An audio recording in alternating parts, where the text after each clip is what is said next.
Welcome to the Keelhauled podcast. I'm your host, Captain Logan, and we have got a lot of Sea of Thieves news to cover today, so tie yourselves to the mast and hold fast. Ahoy there, pirates. I hope you had yourselves a good week and a good weekend. I know I did. This week, it was the Sea of Thieves Season 6 Community Day, and we're going to be talking about that, my experiences with it. Did it end up good? Did it end up bad? Some of you that played probably know, but those that didn't might want to understand a little bit more about how this Sea of Thieves Community Day went compared to the first one, and you might be surprised. Tune in for more at 9 p.m. on channel 11. I don't know where I'm going with that. Anyway, we got a lot to talk about, so let's get into it. But before we get into any of that, I have to thank the patrons. They are the ones that are helping me get to SOT Fest this summer, and it is because of them that I'm able to do so without too much strain on my own income, and that makes everything so much easier. It really does make so much easier to be able to go visit people and stuff. So I want to shout them out because they're the ones that are supporting me. They're the ones that went over to patreon.com/Keelhauled podcast to give their hard-earned cash, their own gold, to help support this content that I'm making. It takes each week for me to put this all together. It takes a fair amount of time to come up with what I want to talk about, how I feel about it, and to make sure that I'm staying informed and making sure that I'm bringing interesting content to you. And I want to keep working on that every single year that we continue doing this. So thank you to People's Republic, L Cute, Balls, who is Captain Balzania. If you don't know, he's one of the originators of the SOT shots. He has his portrait up at Sanctuary Outpost, and if you guys don't know, he's just a genuinely nice person in the community who's trying to make sure that everyone's enjoying Sea of Thieves and stuff. So shout out to Balls. He's actually going to SOT Fest too, or as well. So I'm looking forward to actually getting to meet him. He's donated and given me so many gifts over the years for the content that I put out. So thank you, Balls, for that. Slum, Captain Hasco, Chateau Neuf, Zombie Killer, Cloud, Cosmic Johnson, Davram TV, El Jefe Esteban, Fergatron, Trickster, Jabaro 5, Kazi the Rogue, Lumpy SRQ, Ocarian Darth, Dub Goose, Evil Morpheus, Xbox Mike 29, Murphy lives,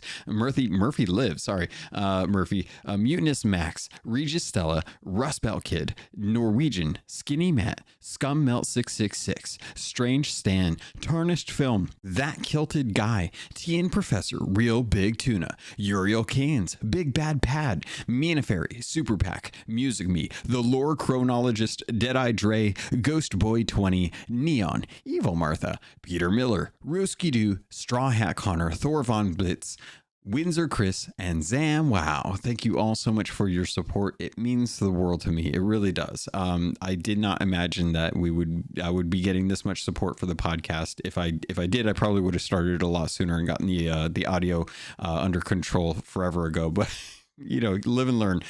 So thank you all for your support. It's beautiful that you do this. It helps me do stuff around making the podcast. I just had to pay for Podbeam actually recently, and I'm trying to look at getting some different sponsors, and your support helps me with that, but it also makes sure that I show them that, hey, I'm important in the Sea of Thieves community. People like the content that I do. They'll probably like the content that you make as well.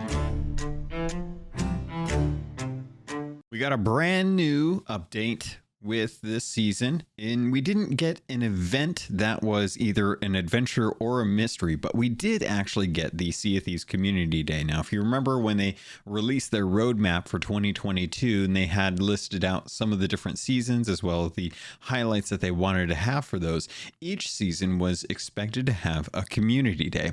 Now, we had the first community day in season 5, and that didn't quite go as easily or as well as I think the team over at Rare were hoping for. So when season 6 came around and we knew that there was going to be another community day, we kind of wondered when that was going to happen, especially given how much has already happened in season 6. Now that we have had it and we can look back and see, was this a good event? Was it not? There's some things that kind of hit well, didn't quite hit well. Let's kind of take a look and see in retrospect, how did the Season 6 Sea of Thieves Community Day end up being? The first event that we had came with a lot of expectation. There was a social media event that was raising an emissary grade that would increase the amount of gold earned by a percentage. There were 5 different grades, and as the more people tweeted or went over to Instagram, I think as well too, using the hashtag Sea of Thieves Community Day, it would help boost up this community emissary grade, and the multiplier would then kind of increase your actual gold and reputation. This was really great. It brought a lot of people back to the seas. They really wanted to capitalize on this, as well as Gold Hour, and just kind of use this time to really stock up on some gold bank. And this time with the Season 6 Community Day, they changed things up a bit. One of the things they kind of figured out was that risking that much gold, having that much interest in the game, really did put a strain on the servers, to the point where it was as much as a pirate's life when that came out. So when they wanted to refrain from having to have the same issues with their server troubles, and bear in mind, this Season 6 Community Day did have a couple issues, but nothing too major. They decided to forgo the emissary grade system for gold and apply that to renown, so that folks who haven't been able to get to level 100 could take advantage of this day, work as a community to get the emissary grade up, so that you could earn a multiplier that would help you climb the ranks of 1 to 100 for Season 6 faster. Players were also able to earn double gold and reputation throughout the day, something that helped a lot of us really kind of work our way up through the ranks of Athena, something that a lot of us have been working on since the increase from 20 to 30 using the new Voyage of the Veil. Additionally, there were a lot of Pirate Emporium updates where things were on sale, new content was added, and you could also earn yourself the Gilded Phoenix Banjo from any streamer streaming on Community Day. And I want to thank Deadeye Dre and Davram TV for helping me get that set up. Believe it or not, I had Twitch drops set up so that I could earn Twitch drops. I didn't have Twitch drops set up so that I could actually participate in helping other people get their Twitch drops as well too. So once that was set up, I made sure that my accounts were linked. I had some trouble at first. I actually had to unlink them and then relink them for Twitch to be able to recognize that I had drops enabled. And then we went and we streamed for about 6 hours. We had a really good time, and I want to get into why later on, but I want to make sure that we're kind of talking about some of the things that happened with Sea of Thieves Community Day for Season 6. We also were able to pick up a lot of merchandise that was available on the SOT Fest store, or not the SOT Fest, sorry, I'm thinking ahead here. The actual SOT store here for Rare Store. And if you wanted to pick up some Community Day t-shirts, those were available only for the one day. The flag in the color scheme this season was more of a yellow and green motif, and I'm not really too big a fan on that, but I did take a look at some of the stuff on the store. I was very tempted to pick up the mouse pad that actually is the Flameheart fleet of ghost ships. I still really love that one and think it's really beautiful. Hopefully everyone was able to get in there and start sailing on the 14th. If you did, then you earned yourself the Season 6 Community Day flag in game, as well as the wing flap emote. Just a little bit of a noticed thing that I was kind of like laughing at this weekend. If you guys go into your emotes, you may have this, you may not. If you have the animal dances, then you'll probably notice this, but the wing flap emote has the same icon as the pirate parrot dance emote. So it was kind of funny to see that. If you're going in there and you're trying to look for this, you may see that you have two of the same icon. One's a parrot, one's the wing flap. So different dances, but just the same icon. So I'm sure that'll probably be something that they already know about and probably already have in a fix coming down the line. Added to the Pirate Emporium with this update actually came with the Lionfish Ship set, the Lionfish Costume, the Lionfish Weapons, and the Lionfish Hurdy-Gurdy. We also got some pocket pet emotes, which we'll all kind of get into in a bit. And there's a free chest emote that's available for now. I don't know when this is actually going to be going away. So if you have an opportunity, make sure you're getting into at least the menus of the title screen for Sea of Thieves. So you can go into the Emporium and make sure that you claim your free chest hide emote. This is one where you're going to be hiding in, it looks like a Marauders style chest. It's exceptionally large and you just kind of hunker inside it. It doesn't actually close. So don't expect that this is something that you'll be able to use to hide, very similar to the barrel hide emote. With regard to the Lionfish Ship set, this one is a lot more interesting. I really love the actual figurehead for this. It is a lionfish that is kind of spitting out water as it kind of, well, just exists, I guess. And the rest of the actual ship set is very bright, very ostentatious. I love the hull. The hull is kind of a Banjo-Kazooie colors as far as like a red, a blue, and a very nice bright gold. Very cool looking. The helm itself is really nice. I do like that. The Lionfish cannon flare might actually be something that I would be okay having on the ship. The capstan itself looks so weird, and the cannons look completely unusable. So I'm not quite sure what's going on with those. The sails are not very interesting, but I'm not surprised with that, given that the collector's Lionfish sails are obviously the ones that you would expect to have more and more people want to use. The other thing that I wanted to touch on is the Lionfish costume bundle. This is a really out there, like they clearly have a desire to want to use like the weirdest looking costumes if they can, and this is going to rank right up there with the Splash Tail set, which, gosh, let me take a look and see what that one's called, just so that I can get you guys an idea. It is so far back, surprisingly, that I'm having trouble even just finding this thing. Holy cow. There's 22 pages of content now in the Pirate Emporium for just pirates, not even like including the actual ship sets or the pets or anything like that. So as I'm kind of scrolling through, ooh, actually the Order Soul stuff is still something I need to get. The Ruby Splashtail Monarch, that one with the Shrouded Ghost Hunter costumes, I would say are probably the ones where it's going to kind of build out that Davy Jones Pirates of the Caribbean Dead Man's Chest look.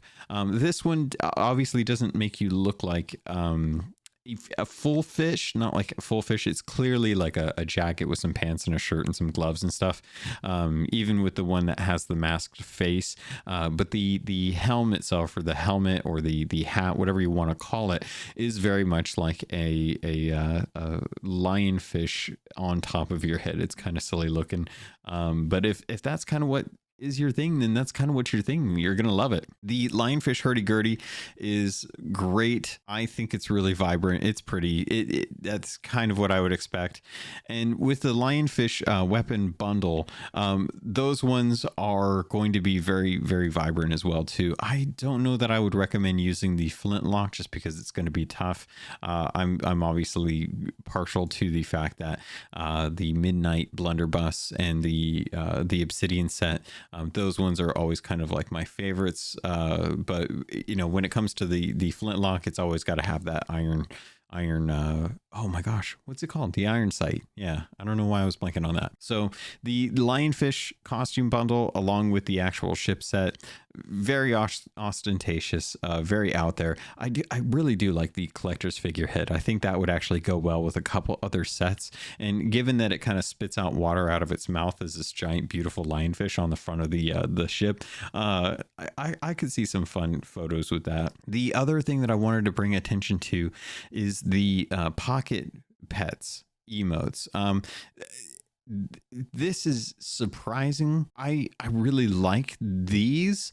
It kind of solves some of the problems that we have with the pets, and that's that the pets have had a lot of work, and we have the monkeys, we have the parrots, we have the cats and the dogs, and for the most part, a lot of people are still asking for different pets. And two of the ones that people have really, really wanted are the crabs and the rats. Now that we have these, they're not going to be pets in the same sense that other pets are in the game currently. These are going to be purely just emotes. So when you buy these, you have to equip them to your emote wheel. And when you do them, they have different sets of emotes that will actually kind of perform. There's 4 different versions of it. So you can kind of talk to the crab or the rat, or you can dance with it, or you can be afraid of it. There's a couple different ones that you can do with it. I picked these up immediately. I think they're great. We've wanted crabs as pets for a long time, and finally, ever since we ever had Shelly the crab show up in the first cinematic with the Hungering Deep, and then even more so with the Order of Souls person when they brought in the Cursed Cannonball, and they were kind of talking about Cursed Sails and Forsaken Shores. Shelly has always been kind of a staple in the community, and Rare has done a lot to try and make sure that that legacy is remained. It's kind of like Conquer at this point, or Banjo-Kazooie. You just kind of know it, and if you're a Fantasy Thieves, you've probably wanted a crab pet for a while. So getting the crabs through the emotes is going to be the best way we can do it. I'll take it, because at least in this instance we have it, as opposed to not having it. And if it was something where they can do this pretty quickly to give us the opportunity to have these pets, as opposed to the amount of time it took for us to get the original pets, I'm totally fine with that. I can live with this for that instance. Outside of that, hopefully if you had an opportunity, you got a chance to go in, take a look at some of the different sales that were going on in the Emporium, and we're able to pick up some of the different things that you would want to do with that. One of the things that I really should have checked, and is going to be hard to know, because I typically pick up the Plunder Pass at the beginning of a season, is I might hold off on season 7 for the community day if they decide to do another Emporium sale. And I might take a look and see if the Plunder Pass is something that is going to be continued or at a discount when that happens. Because if that's the case, then I might wait to pick up the season pass when it goes on sale. And the reason being is that a majority of the stuff that comes in the Plunder Pass, that's actually the free track, not the paid track, is a majority of the content. You actually get most of the content out of the Plunder Pass from the free tier of that. And as this is something where you're going to be getting a costume and a ship set and a couple other things here and there, most of the stuff, if it doesn't really interest you, then you can usually hold off on the Plunder Pass. And the reason I say that is because with this season 6, we got the different kind of what did they call it? The orchid? No, it was the cherry blossom stuff. It was like the spring cherry blossom costumes, as well as the ship set and such, in the flower crown. Or no, the flower crown was in the free one as well too. So a lot of this stuff I am starting to kind of feel like is more akin to what they did with, say, like the Lionfish Ship collection and the Lionfish Costume bundle. I could very easily have seen these as a Plunder Pass thing. So given that a majority of the content comes to the free tier, especially with the Pirate Legend content, I feel like I could probably hold off and wait and see what happens in season 7 and see whether or not there's actually a sale on the season 7 Plunder Pass. If I like the Plunder Pass cosmetics that come, I will probably pick it up as well too. But I might try and hold off and see how this goes, because I've been very good about not buying just everything that comes out in the actual Emporium. I've tried to make sure that I'm being reserved about that. I think the Pirate Crab and Pirate Rat are the most recent purchases that I had. I've been able to hold off on just about everything else that has come to the Pirate Emporium. I think the Bombardier ship set, the essential version, was the last one before that. And then probably the Isle Hopper Outlaw costume. I think that was the last thing that I picked up before that as well too. So I've been trying to pick up probably 1 or 2 things throughout the year with each new update, and trying to be a little more reserved about it. Like I've been waiting on the cutlass, the cutthroat cutlass stuff for a bit. I'll probably have to check and see if that goes on sale next time, because I did not pay attention this season community day. The last little bit of information that I wanted to share with you that pertains to the Pirate Emporium is the Aquatic Elegance bundle. This is something that's available for $17 over on the Microsoft Store. Please check your local store for the conversion to your currency. And this one is one where you can generally save some money if you have Game Pass. So I usually recommend that, because it brings it down to roughly about $15, I believe, when all is said and done. And this is kind of a way to save some money on some of the most interesting stuff that generally comes out on the Pirate Emporium. In this instance, I will say that this one pertains to the Lionfish costume, the hurdy-gurdy, and the weapons. So if you're a fan of the Lionfish costume and weapons, and you want those for your collection, or if you just want them to be able to troll other people, this is going to be the better way to actually pick up those cosmetics compared to just buying them outright, because along with this bundle, you'll also get the 550 ancient coins to spend, as well as a free bonus 25,000 gold. This is available until further notice, as long as I know. And you do need to be able to have the game to be able to pick this up, which I usually don't say, but I figured, if you're listening to this and that might interest you, you might want to make sure that you have the game so that you can actually enjoy that, which I found out actually recently. I noticed the price, $40, down from 60 when it originally came out. I feel like you can get that on sale too for about 20 generally, depending on when it goes. Now, if you weren't in the Emporium, you could actually head into the game and pick up some new cosmetics over at the different outposts. The Eastern Winds Jade set is now available for you to purchase. This outpost offering includes the Eastern Winds jacket, the hat, the shirt, the gloves, the pants, the boots, the different vanity items, everything that you want, including weapons and ship commodities as well too. And I will say that when I went to pick these up, I was very curious like what they would look like compared to some of the other stuff that we've gotten, as far as like the actual Grimm's jacket, which is very similar to the Eastern Winds look. And I was very happy to see just how these turned out. They look really good. I think that they did a great job with them.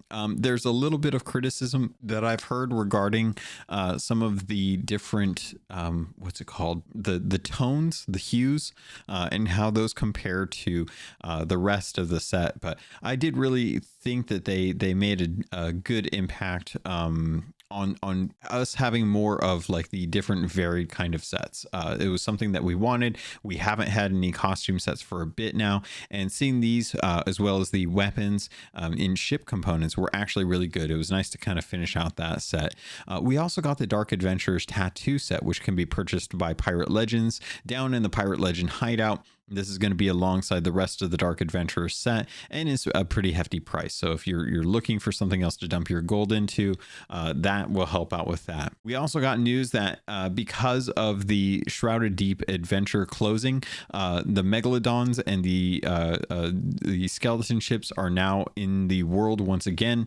You don't have to worry about that. And the Skeleton Fleet world event is now back in the sky over by the actual middle of the island by the spire where the Sea Dog Tavern is.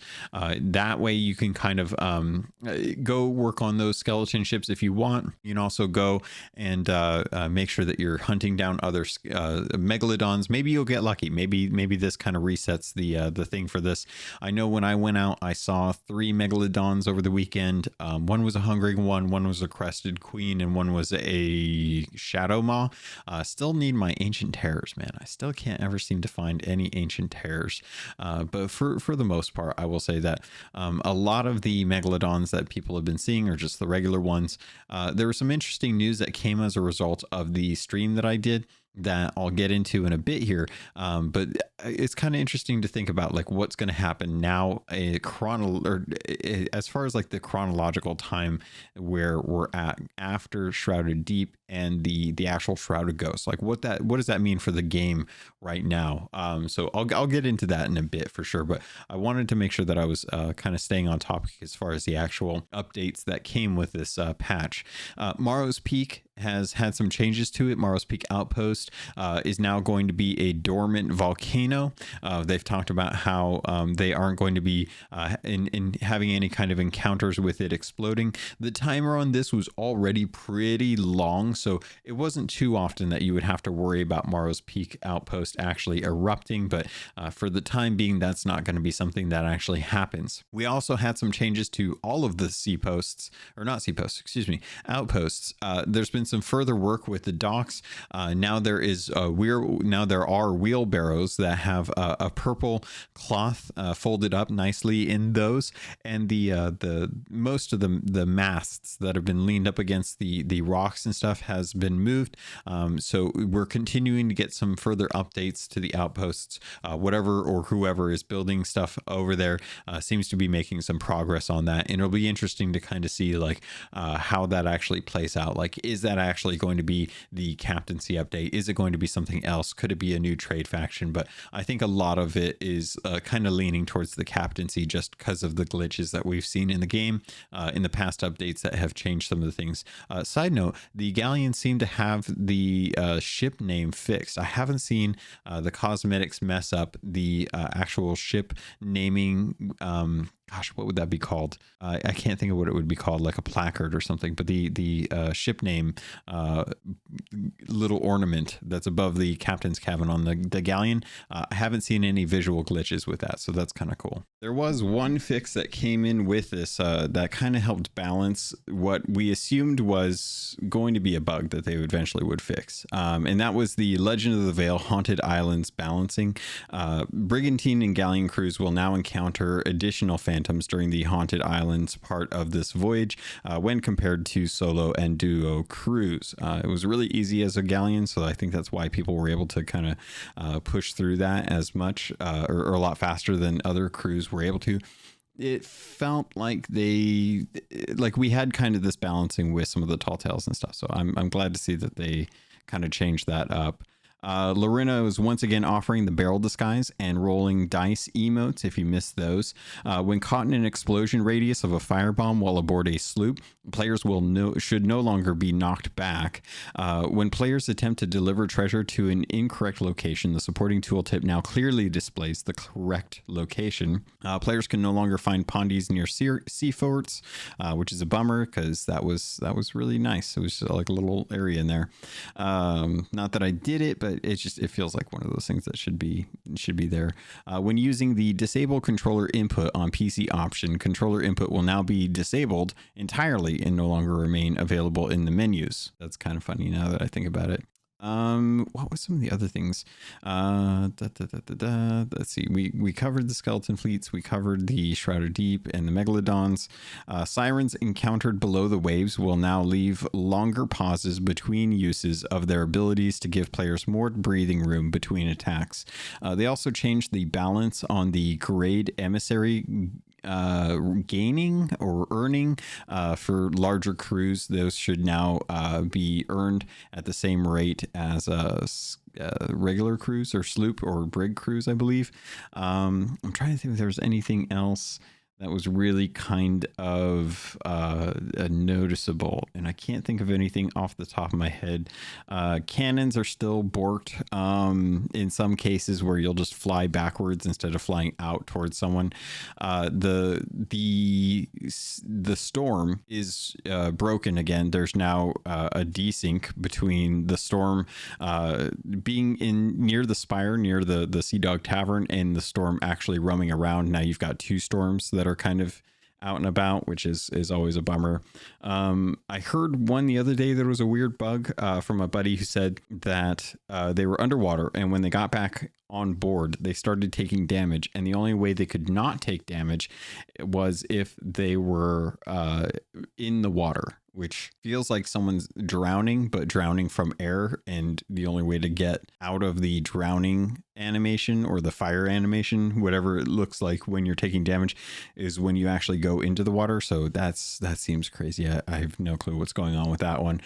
And most of the other things is really just little fixes here and there. When ritual skulls are returned to Lorena, the correct Bildrat's artwork is now shown used in the notifications. Players can no longer see a gap in the thriving Wild Rose blunderbuss when held. When the Spring Blossom figurehead or capstan equipped, experiencing an earthquake in Devil's Roar should no longer cause petals to shake erratically. I feel like that should have been the case. Chests placed on top of the legendary capstan now sit correctly above the capstan. I know that the barrel hide emote is broke right now, where it will show you kind of hunched down, but the actual chest itself will be on your back. There's a few things going on with that. Overall, there's been a lot of reduced server performance that they're aware of, that they understand that there's been random ping spikes when playing. There's been rubber banding, and there's been just general kind of weird stuttering that's been going on. Would love to just kind of understand like what the heck is going on.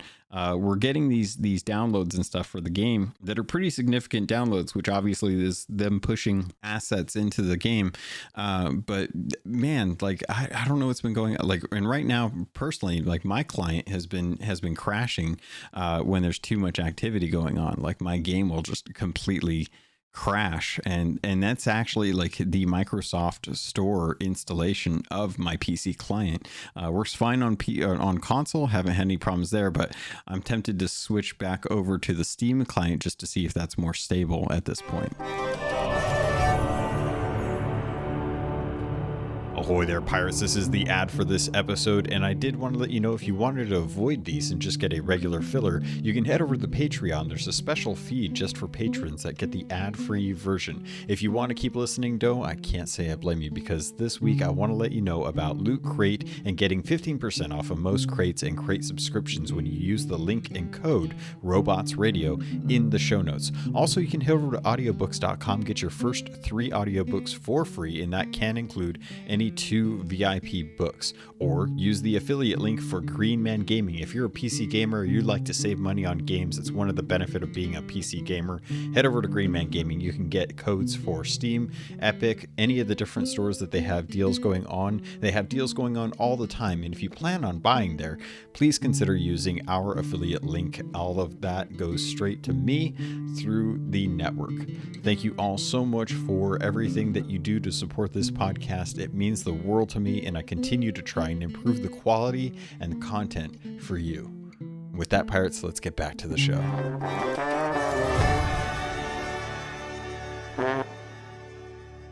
Couple things that I want to talk about that actually pertain to the Sea of Thieves Community Day event. We got a new article that was tied to hashtag style of thieves, and this is actually kind of a way to show off if you have what the kids consider drip, and you look really good, show off your kind of cosmetics, I guess, for your person. It says, put on your glad rags, strike a pose, and snag some glorious gloves in our latest contest.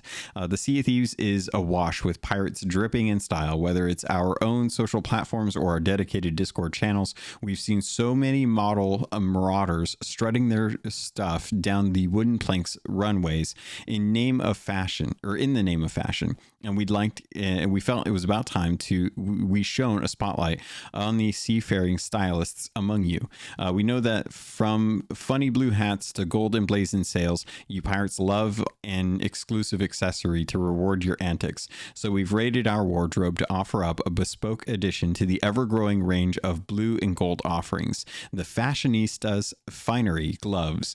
All you need to do to get your hands on these or in them is to enter our upcoming competition, and we've got a sneak peek at what this new contest will look like right here, so you can get your threads ready. Gear up. The fashion world works in seasons, so on the seas it shall do the same. Going forward with each new Sea of Thieves season, we will take to this very website as our social media channels to talk about the latest categories and winners. Categories in which we'll be encouraging you to dress your best, from chic to elegant to downright silly. So whether you're a capsule wardrobe corsair or your chests are overflowing with outfits, we're sure you'll find a theme to suit your style. To avoid other pesky pirates pilfering your panache, which I love the alliteration there, we'll then give you a specific window of time to strike a pose, snap a screenshot, and share it with us on social channels using the hashtag Style of Thieves. In our dedicated Discord channel, our crews will then shortlist those that we truly feel embody the themes before turning them over to the audience vote. Yes, to our seafaring community more involved in the process. Shortlisted entries will go to a public vote via the Sea of Thieves Twitter account. This way, we can celebrate not just the overall winners, but those who didn't quite make the cut, while also inspiring the next wave of savvy stylists.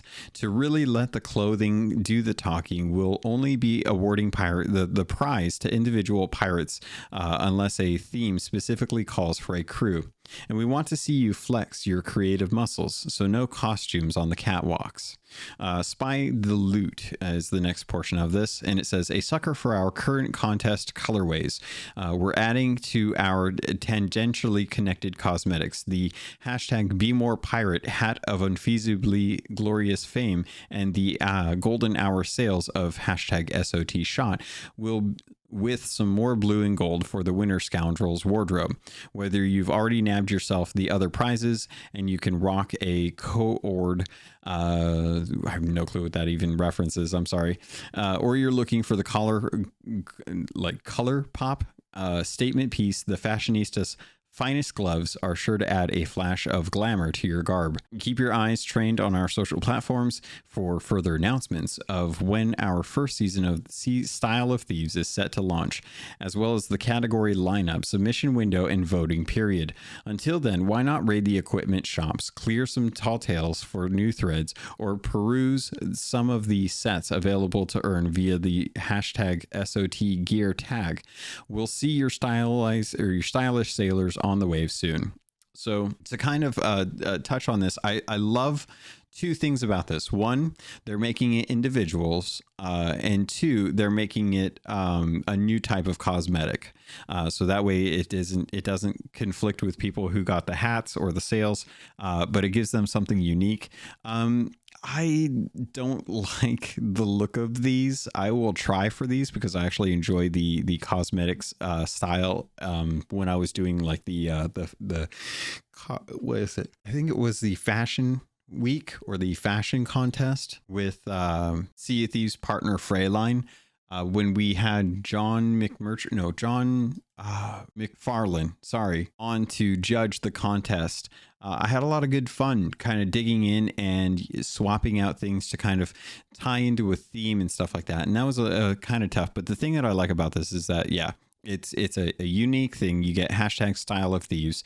It's going to be a different period. It's a different cosmetic, and it's voted on by the community. So I like that, because one of the problems that I've had with the SOT shot is that with the SOT shot, you really are like beholden to the group that is with you. And there's some people that just have really good ideas, and they get an entire Discord together to be able to make these shots come to life. And while I'm glad that that's a thing that came into existence, it really does not do well for the pirates that don't have a community that still want to participate with these contests. Like, you really have to kind of think outside the box for a lot of these. And unfortunately, there's already a group of people who, for all intents and purposes, have kind of pegged what the team over at Rare look for. Not to say that they're cheating in any manner, but they definitely know what a good shot is, and they really kind of cater the SOT shots to those,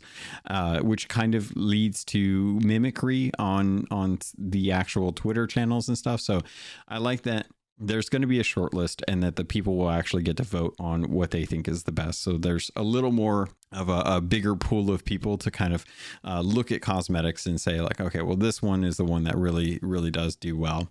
I think Hilarious is going to do a really good job at this. I think he really does kind of have some really outside of the box thinking when he comes up with movie screenshots that he tries to replicate with his character in the game. And I think that he does a good job with those. I've seen some other good people out there on Twitter doing this and stuff. So if you want these, just for the sake of even having them, if you don't necessarily like them, like myself, It's kind of funny because they are kind of the golden hour sales, just in a weird design. But I would like to also see some variants. Like it would have been cool if there was like different seasons had different cosmetics. So if you won during season 6, you had one color. If you had one during season 7, you got a different color hat or different gloves. I mean, if they're doing them for the community stuff, so I can imagine it would be easy enough to be able to have those assets created and put into the system for there. If not, maybe we could, I don't know, reduce some of the other weird assets that are in the game that we don't necessarily need as much anymore. So going into my experience with season 6's community day, I wanted to kind of touch on what I did. It was the one day, and I ended up sailing with Big Bad Pad, Deadeye Dre, and Davram TV. We went for about 6 hours, and I was able to set up the drops thanks to them to be able to offer the Gilded Phoenix for anyone that was watching for 20 minutes. And that was really great. It was nice to be able to have people watch the content and support me to be able to earn their wow, I just blanked on it. The banjo, the Gilded Phoenix banjo. And right off the bat, when we got into the stream, none other than Chris Alcock, who is the author of Athena's Fortune, if you don't know, and the upcoming novel Heart of Fire, jumped into chat and just kind of started chatting with us and having a good time and just enjoying the atmosphere. Eventually, I told him that he should just come onto the actual Discord server to chat with us to kind of have some fun. And he agreed. He ended up jumping on because I'd been bugging him to be on the podcast for a long time. And it was one of those things where I always have a whole bunch of lore questions, and he is one of the integral parts to writing the lore. He created the manuscripts. He's the one that submitted them to Pete Heinz and Adam Park. And Mike Chapman to look over. They were the ones that kind of signed off on the lore. And then the novels went to print. With the adventures coming up, those are going to be written in part, if not wholly, by Chris. And Chris was nice enough to kind of jump on and share some feelings and stuff. A lot of it came from teasing, because we were kind of asking questions to chat, and he would respond that he was away working on the book. And he's like, I don't know what to tell you. I was writing a book. I wasn't there.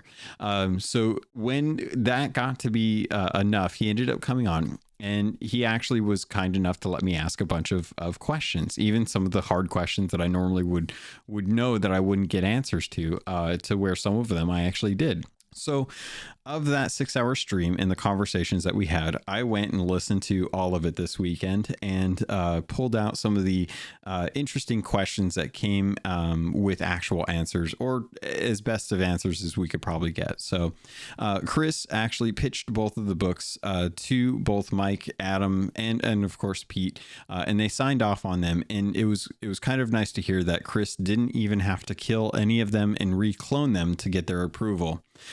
We found out that Wind Waker is the best Zelda game, which is absolutely true, and I appreciate that.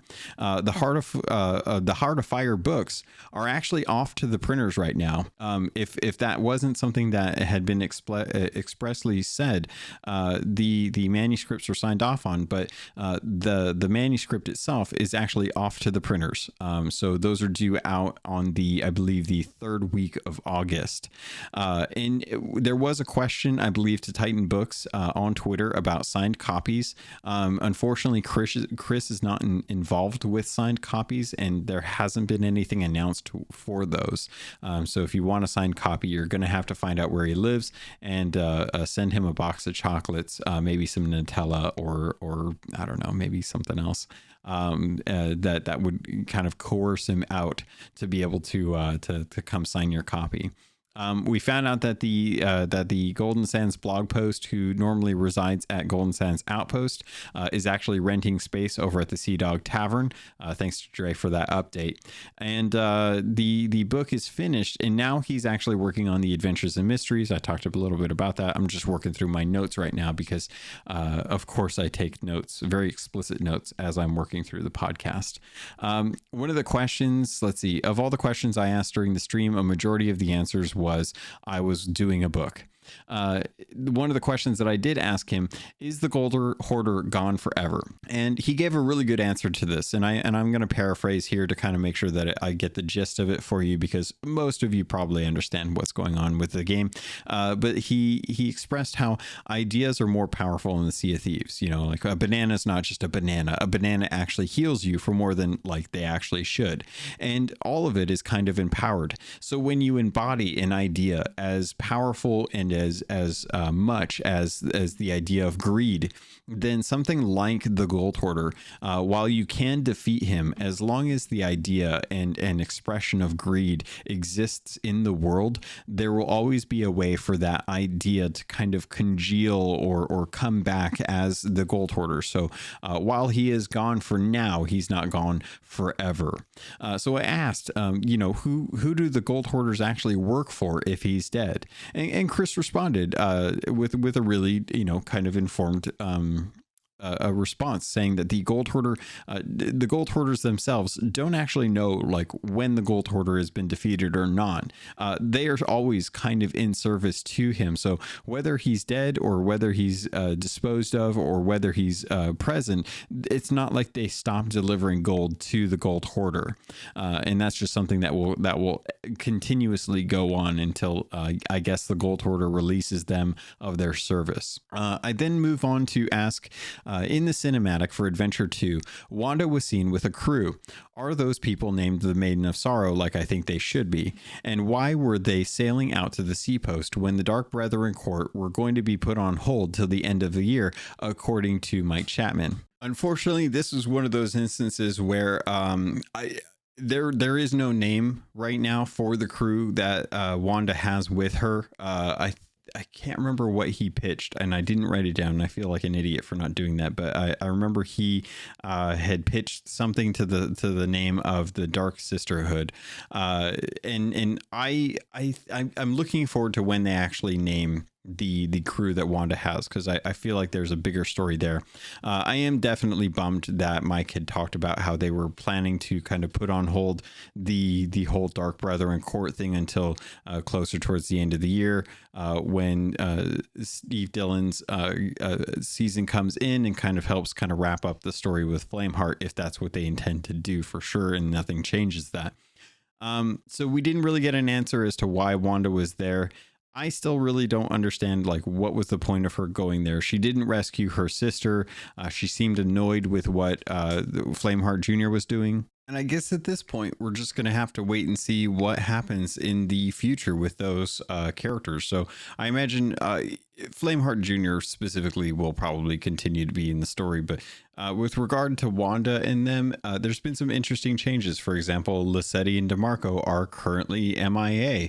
They're no longer at the Sea Dog Tavern. The sloop and the brig, I believe, have new shelving in their cabin. So keep an eye out for that.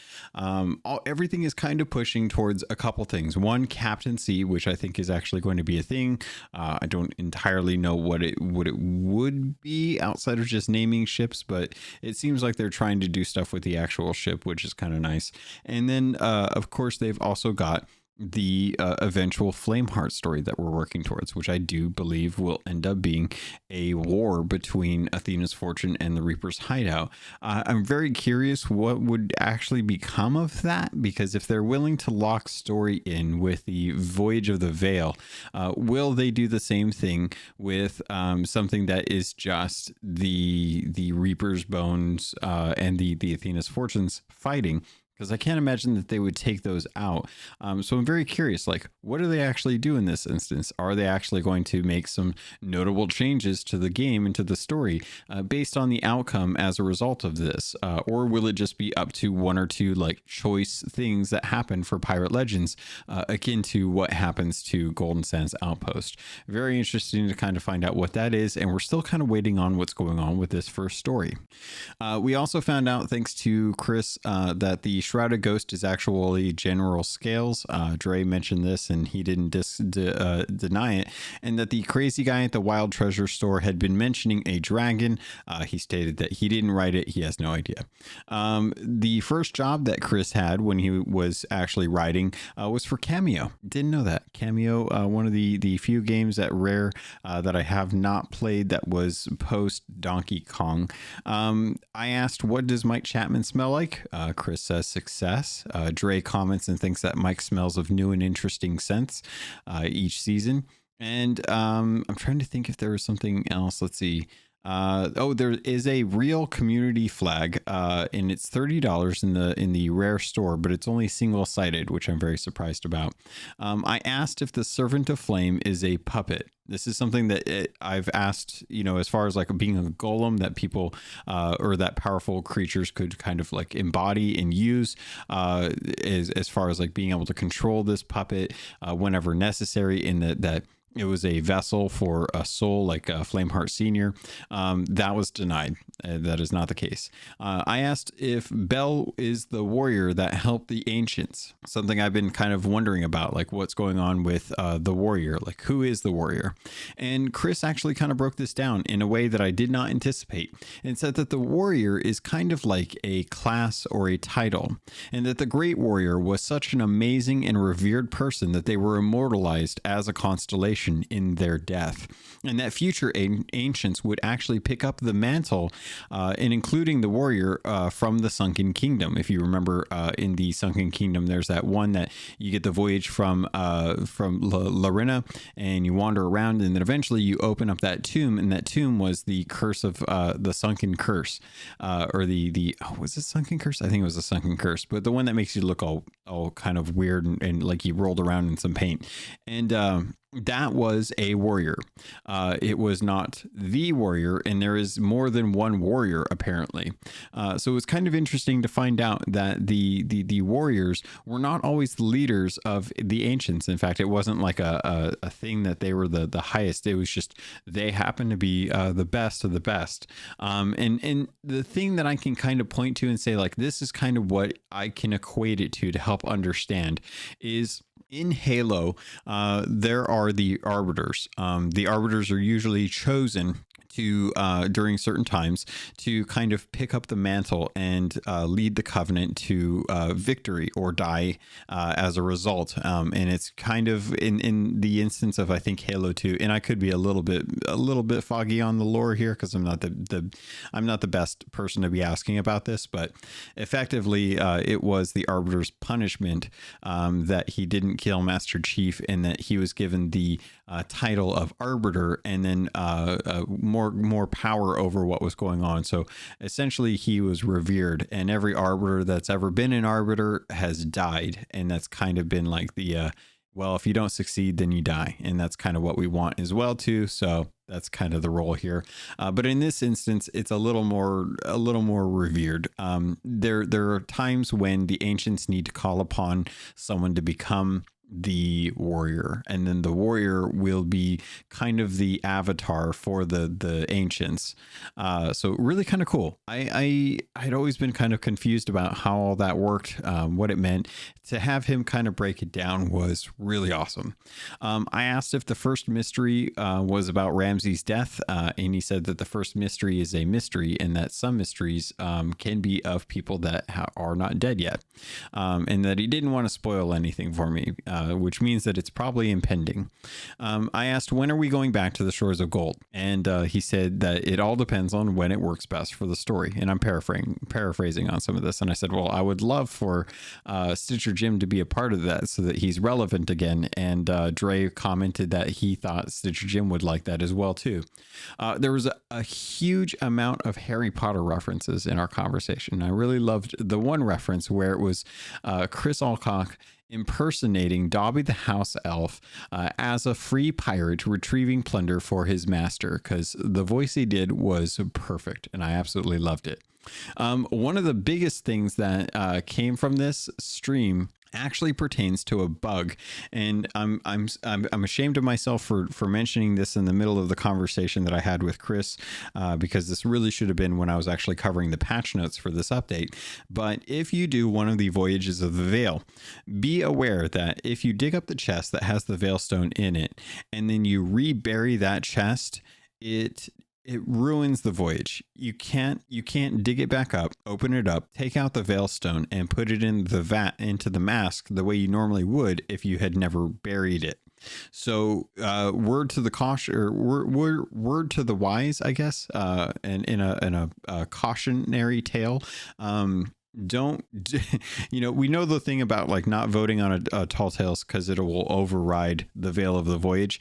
Don't rebury the chest that has the Veilstone in it, because the Veilstone won't work and you can't sell it to anyone. You just have to dump it because it's worthless at that point. It's just an object that exists and cannot progress the quest further. Let's see, moving down the rest of the notes, talking about Captain Briggsy. I want to be able to go through the portal that we have, the portals. I want to be able to go through the portals and see memories of characters gone in the Sea of Thieves, namely Briggsy. I want to see Briggsy as Captain Briggsy from Athena's Fortune when she was in her glory days as a solo slooper, sailing around, being just an absolute beast on the sails. I want that. I asked how far along was the ice region before it was scrapped, and he stated that he wasn't in charge of that, but whoever put the ice zone in the game put it next to the Devil's Roar, and it melted before we got a chance to enjoy it. Dre commented with some really good questions about the Shrouded Ghost, which I had alluded to earlier in the episode. So here's the payoff here.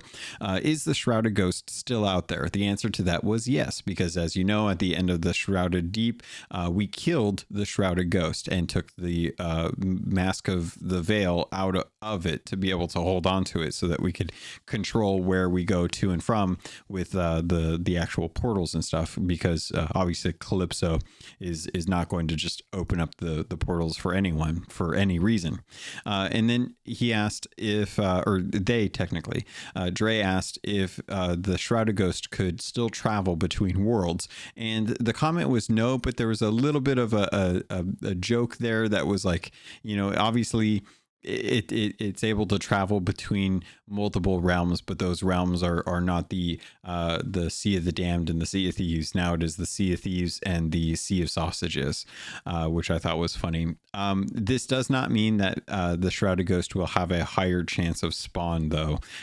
It will exist just as it did, but I guess canonically, there we go. I keep wanting to say I'm not even going to try and say it, but according to the canon, the Shrouded Ghost can no longer travel between the worlds at this point. We did get some interesting news. In early August, the Art for Battletoads book is going to be released. And so if you're a fan of Battletoads and you wanted to get the art book with the lore and history of that kind of in that book, Chris Alcock actually worked on that. And that is coming out at the beginning of August this year. Interesting story about that was he shared that the editor for the U.S. release of the Art of Battletoads was actually the same editor for the U.S. release of the Hyrule Historia books, which I actually own. They're published by Dark Horse, and they kind of try and tell the story of the Legend of Zelda franchise in some sort of sense that can actually be digested, which I still question whether or not that's actually going to be the case. There was some jokes about the game and making a Sea of Thieves 2, at which point I would have to make a Keelhauled podcast 2 still under the boat. So thank you to Davram for listing that as the sequel to Keelhauled podcast. I do kind of wonder if maybe, starting off with a fresh engine and years of experience creating a new version of Sea of Thieves might help with some of the decisions that they've had to make throughout the development of this game, and kind of wipe the slate clean and give us a fresh start. I don't know if that's something people would be into, because it feels like everything right now is really tied into the Emporium and kind of keeping that cash cow going. So I do kind of wonder, like, obviously, like, they're working on Everwild, but I wonder if they would ever be open to the idea of a Sea of Thieves 2 and what that could do for the game. And pretty much all of the lore is probably made up, according to Chris. Everything in the stream is probably just made up, so don't take any of it with any grain of salt, or take it with a heavy grain of salt, a heavy dose of salt. I don't know how that metaphor works, or what it even is. And then this was actually kind of funny. So Chris actually joked about why he was kind of mocking some of the not mocking. He was kind of joking about how at one point the Veil Stone, or the Veil Mask, looked like it had 5 stones in it, and why we don't have Veil Stones, or 5 Veil Stones and stuff. I think that was early artwork that was just used for the sake of getting hype out about it. I still think it's funny. I totally don't care if that thing has 5 stones. I don't need it to. Let's see. He also wrote the Art of Borderlands 3, which I'm pretty sure I'd mentioned earlier. Sea of Thieves Athena's Fortune, Sea of Thieves Heart of Fire, and the Art of the Battletoads, which is coming out at the beginning of August. The last bit of lore that I thought was really awesome that came from the stream. Adventure 4, which is not out yet, has a Silver Blade reference coming to it, and I was really excited to see that. And I asked if it was the old owner's Silver Blade or the new owner's Silver Blade, and he said yes, which was the correct answer. I think that is going to do it, Pirates, for this episode. Sea of Thieves community stream was a big success this time. We didn't have nearly as many issues. We had a little bit of hiccup towards the end of the afternoon where loot was coming in a little bit later. There were also some Alabaster Beard errors that were coming up as a result of some people trying to log in and stuff. So overall, if this is the way it goes, I would imagine that future community days are going to be a lot smoother. The idea of boosting up renown over gold and glory is fine with me, especially if they're doing just a standard gold and glory where it's double gold, double reputation, double emissary value.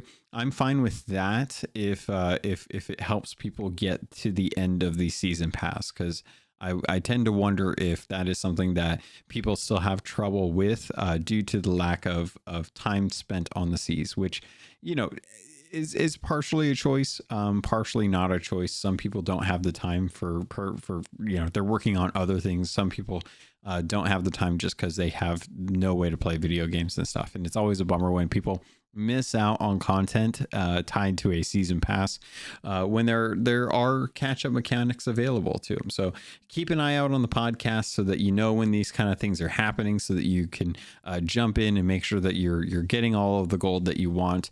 And hopefully they're taking another look. They've been very, very careful, I've noticed, when announcing stuff on the official announcements channel, which, if you don't know, the Discord for Sea of Thieves has a channel for official announcements and live events that you can follow for your Discord, where I have a couple channels in the Keelhauled podcast Discord channel where they can actually have their posts kicked over to mine. So that way you don't necessarily have to be in that one keeping up with all of the stuff that's going on in the Sea of Thieves podcast Discord, or the Sea of Thieves Discord, to be able to know what's going on. The Keelhauled podcast is much smaller, much more manageable, and we don't usually ping people for that for a lot of stuff there, but the one pings that do tend to come through are the ones that are from like Sea of Thieves official stuff.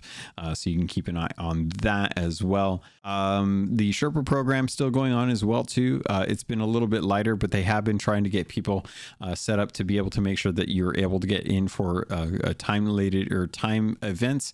After talking with some game development friends of mine, the general consensus was that requiring 5 people was rough when constrained to 2 weeks, but the end battle was epic and they enjoyed it as well too. So kind of confirms some of the feelings from the rest of the community from a developer perspective, but also as a fan of the game perspective as well too.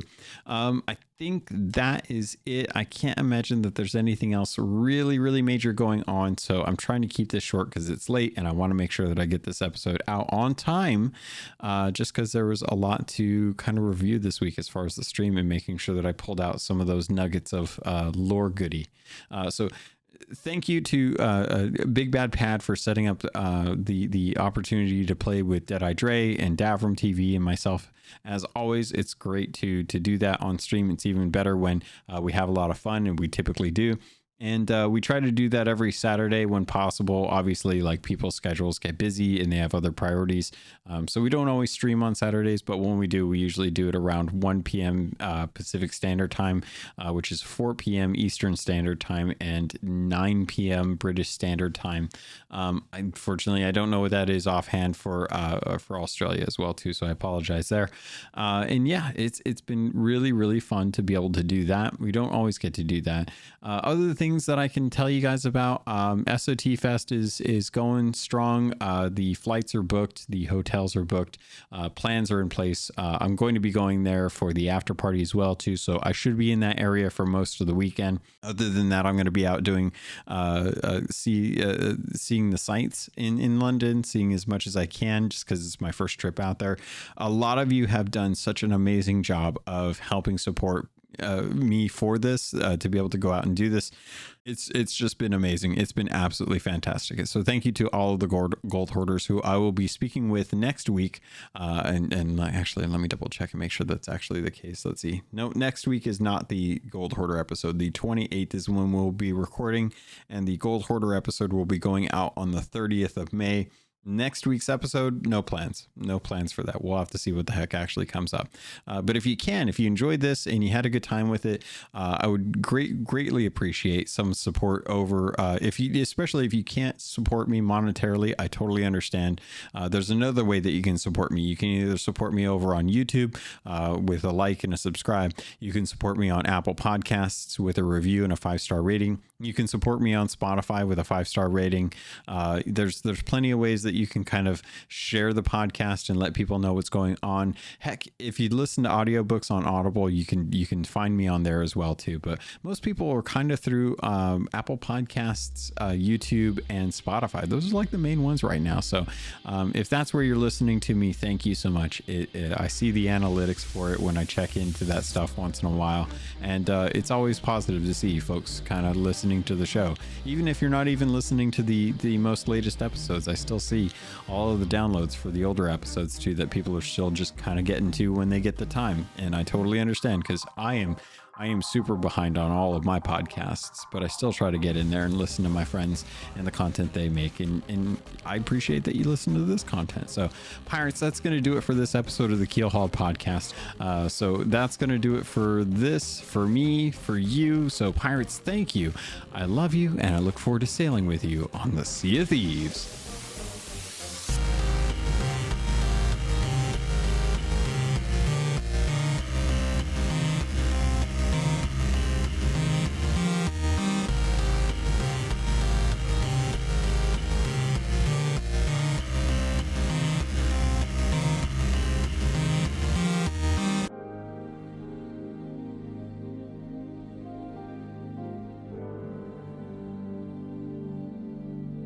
You've been listening to a Robots Radio podcast. Smart shows for interesting people. Check out all the shows at robotsradio.net.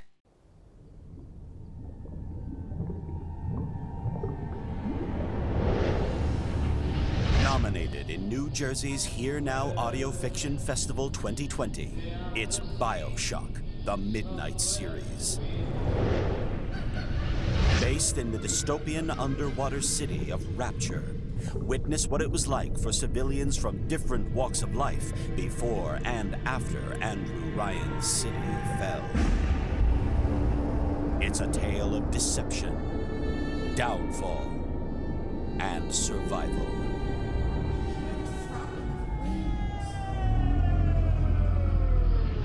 BioShock, the Midnight Series, a podcast by Preston Hardin. Listen on Spotify, Apple, or wherever you get your podcasts. Hey there, my name's Jameson, or Big Cat. And I am Brenna, or Mother Goose. And together, we are the hosts of the DL Weekly Gaming News. Each week, we bring you the top stories from last week, as well as something you might have missed. Our goal is to start a conversation about what's going on in the world of gaming. And every week, we have a special guest join us in the chat room, where we discuss a different gamer-related topic and learn more about our guests in the 60-second download. And if that isn't enough, we also have Slim Jims. So come and hang out with us every week and join in on the conversation. Good luck and have fun, everybody. And remember, keep your goose loose.